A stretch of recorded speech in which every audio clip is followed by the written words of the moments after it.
আসসালামু আলাইকুম এভরিওয়ান, সবাই কেমন আছেন? তো আমি আজকে মাছ দিয়ে জলপাই রান্না করব।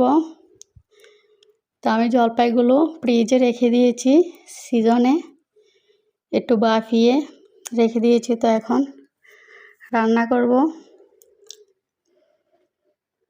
তো আমি কিছু মাছ নিয়ে নিয়েছি,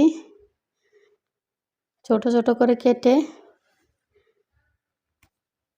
মাছের যে লেজের অংশগুলো থাকে ওগুলো আমি রান্না করি না, রেখে দেই। তো টক জাতীয় কিছু রান্না করলে যখন ছোট মাছ না থাকে ওই সময় ছোট ছোট করে কেটে দিয়ে দেই।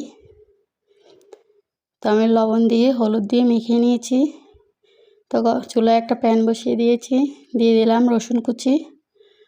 রসুন কুচিটা একটু ব্রাউন কালার আসলে তো এখন পেঁয়াজ কুচি দিয়ে দিয়েছি, আবার রসুন দিয়ে দিয়েছি কাঁচামরিচ, টমেটো কুচি, হলুদ গুঁড়া, মরিচ গুঁড়া,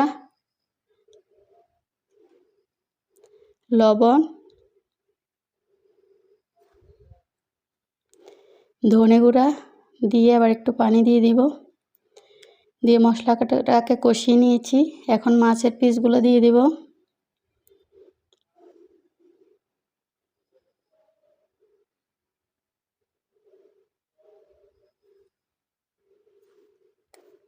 তো এভাবে কতক্ষণ কষিয়ে আবার নেড়ে দেব। তো এখন জলপাইগুলো দিয়ে দেব। এবার টক রান্না করলে খেতে অনেক মজা হয়। তো ভালো করে কষিয়ে নেব।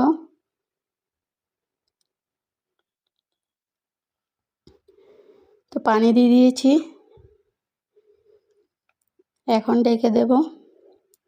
যেহেতু সিদ্ধ করা জলপাই রান্না করতে বেশি সময় লাগবে না। তো এখন আস্ত কাঁচামরিচ আর ধনেপাতা দিয়ে দিয়েছি, হয়ে গেছে। এখন নামিয়ে নেব চুলা থেকে। তো রেডি আমাদের জলপাই রান্না।